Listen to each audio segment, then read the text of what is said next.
Welcome to Listen Up Cleveland. I'm your host, Leah Haslage. In studio with me today is R&B soul singer Alvin Frazier. Welcome, Alvin, to Listen Up Cleveland. Hey, Leah, how are you? I'm great. I am obsessed with listening to your music right now. Let me tell you, I cannot get enough of it. Oh, wow. I know you have a new album out, which we'll talk about later. Okay. But for people that may not know about you and stuff, you play at Nighttown, you play in Cleveland Heights and Shaker a lot. Mm-hmm. Tell us how you got started. How'd you get to that point? Going back, okay, let me tell you the short version of the story. I grew up in a musical household. My father was a singer as well. And a lead singer, right? A lead singer, exactly. A lead singer of a soul group here in town. And, you know, they would come by the house to rehearse. And so I was there, you know, being a little kid, and they would stand in a circle in the living room and kind of work on harmony parts, and I'll be between my dad's legs looking up and taking it all in. And then slowly but surely I began to have an interest myself, you know, starting to learn how to sing myself and realize that I love music as well. So throughout the years, I taught myself to play instruments. My dad wasn't a musician, but I ended up becoming one, teaching myself to play piano, bass, guitar, drums, and learning how to do some songwriting. And over the years, formed a few groups in high school, and actually elementary school, I'm sorry. And throughout high school, I still continued to do music. Eventually, getting out of school, still doing music. And I guess to fast forward a little bit past that, formed a couple of other bands on the jazz side as well as vocals. So I've had a pretty well-rounded journey in music thus far. Now, being self-taught in music, is that what led to you decide just to have your own studio, to do your own albums instead of going elsewhere? Yes, I think sometime a long time ago, either subconsciously or consciously, I figured that it would probably be best that I learn how to play different instruments. Right.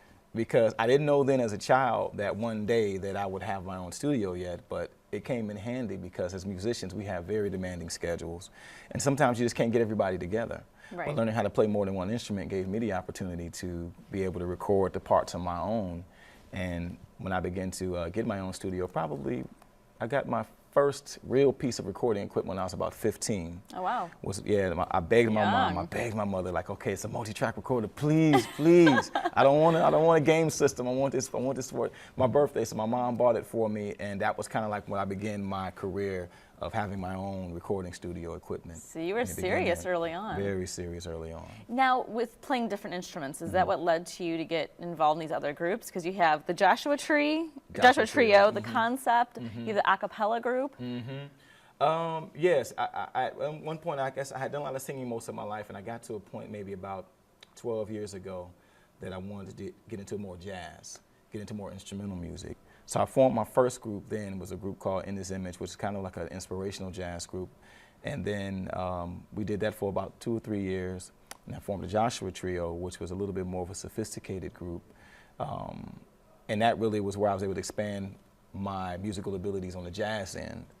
And we've been together almost 9 years now come March. Oh, wow. Formed the Concept a couple years ago. So I kind of get a chance to enjoy both worlds as a musician, as a guitarist, as a bass player, and then as a vocalist when I'm doing my solo music. It breaks it up and keeps it fresh for you Exactly, then. exactly. Now, something interesting that I read about you is you became a born-again Christian at 21. Yes, I did. What led to that? I was just going through some transitions in life at that time.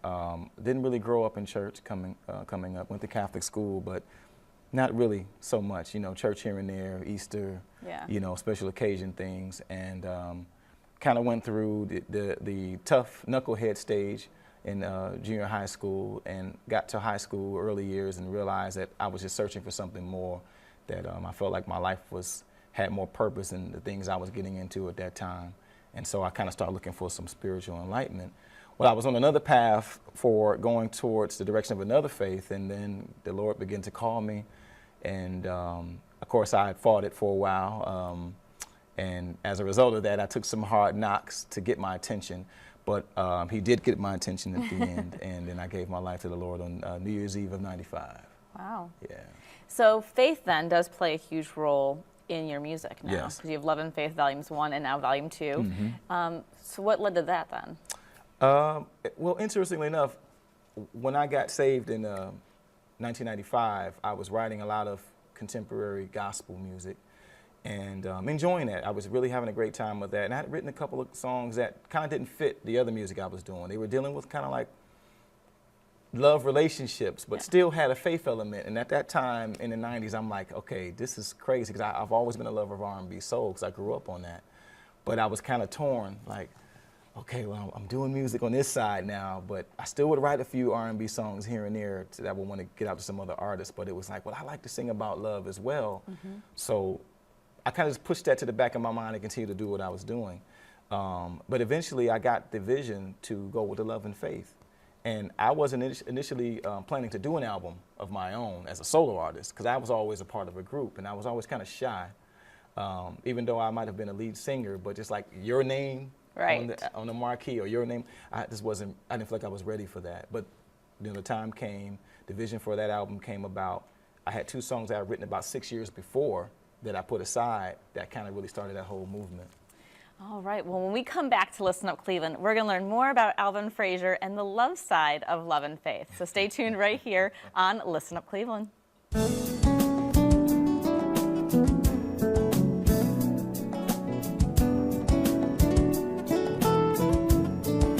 Welcome back to Listen Up Cleveland. I have Alvin Frazier here in studio. So, Alvin, before we get to the love part of love and faith, you are not just a Cleveland artist, you are actually international now. You have a song on the UK charts. Yes, yes. There's a new single off my new album called Something to Remember, featuring Cassandra. And it's been really doing well internationally. Congratulations, that's huge. Thank you, thank you. It was 13 last week, and I found out yesterday it was at 11 now on the UK Soul chart. So it's working its way up. We're pushing for #1, you know. And you actually have toured East Asia with the group. Yes, I have. And Tell us about that. I had a chance to tour East Asia in 2008 along with a smooth jazz artist, saxophonist by the name of Shelby Brown out of Detroit. And we got together and we toured with the AFE there. And it gave us a chance to tour all throughout Japan, South Korea, Singapore. We spent a few days on an island called Diego Garcia, which was amazing there. It was a life-changing experience, to say the least. Did you bring a lot back from that experience back home into your work since then? Definitely. When you get a chance to connect with people of different origin, like we were over there, and the Japanese are they're beautiful people, the South Koreans as well. They embrace the music very strongly. Matter of fact, before I went on tour, I already had a Japanese fan base forming before we even left for that tour. Wow. And they're very loyal fans, and they've actually definitely been a strong force this time around with the new album along with the UK. But I think it changes. You having a chance to meet some of the soldiers that were stationed overseas as well and connect with them and just hear some of their stories. It was definitely a life-changing experience I'll never forget. That's so great. What do you think of the Cleveland music scene? Cleveland music scene is, I think, brimming over with talent. A lot of talent here. I have a lot of friends who are just amazing at what they do. I would love just to see more artists be able to break out of the Cleveland scene. I think that the issues that we have at times is just sometimes you have people who are not happy to see you do well, and I hear those stories a lot. Thankfully, I haven't experienced a lot of it by God's grace, but you know, it exists, I'm sure. And I hear a lot of stories from friends where it's kind of just a lot of, everyone wants to be their own island, so to speak, right, as opposed to working together. I think the musicians collaborating and cohesive and happy for each other. Right, because if we work together more, then there's more that we can accomplish. So, you know, there are quite a few of us who do get that concept, and then there's quite a few of us who haven't quite grasped it yet. How's your dad feel about you following in his footsteps? My dad's passed on, but he during the years that he was still with us, he was very excited because he saw, of course, when I was very young, that I had the interest in music, and he would kind of teach me things like, I love harmony. My dad was big on harmony. And so at the time as a kid, I wasn't in love with the concept of having to sing and harmonize with my dad when I wanted to be outside doing something else sometime. But right, those are times I look back and cherish now, and that have been very beneficial to my career with working with other artists or just things that I've done with myself. So he was very excited in those early years when he saw me begin to develop a love for music. Do you feel his influence when you're writing or performing now? I do. I try to, at this point, I dedicate my performances and things to my dad and my mom as well. My mother passed on a few months ago. Oh, sorry for your loss. Oh, thank you, thank you. And they were both very supportive of the music. So at this point now, I'm able to push forward and dedicate a lot of my performances to them, you know, because they're the reason why, part of the reason why I do what I do. Well, to the love part of Love and Faith, I'm sure the ladies watching this right now would love to know. Okay. Is there someone that you're in love with right now? Do you have love in your life? I have love in my life, but I'm not in a relationship at the moment. But I think when I write about love, you write about the things that you've experienced or that you hope to experience. And I try to channel that into the songs that I write about. Have you had a lot of heartbreak influencing that? I've had my share of heartbreak, and I've also ashamedly have been also cause of heartbreak in my life He admits journey. it. You know, so just really being honest. But writing is very therapeutic because it allows you to open and share places in your heart that sometimes you're not able to say. I remember something that Stevie Wonder said some years ago about how we as songwriters are able to communicate for people what they may not be able to say. And I try to kind of utilize that as part of my creed as well with some of the things that I write about and sing about. Well, here is the newest album, Wonderful Love, Love and Faith Volume 2. How can people get their hands on the album? You can get your hands on the album from a few different places. My website, which is www.alvinfraziermusic.com. That's the #1 place. We have CD Baby. We have Amazon, iTunes, eMusic. It's all over the internet. Anywhere that you can download and purchase music, you can find it there.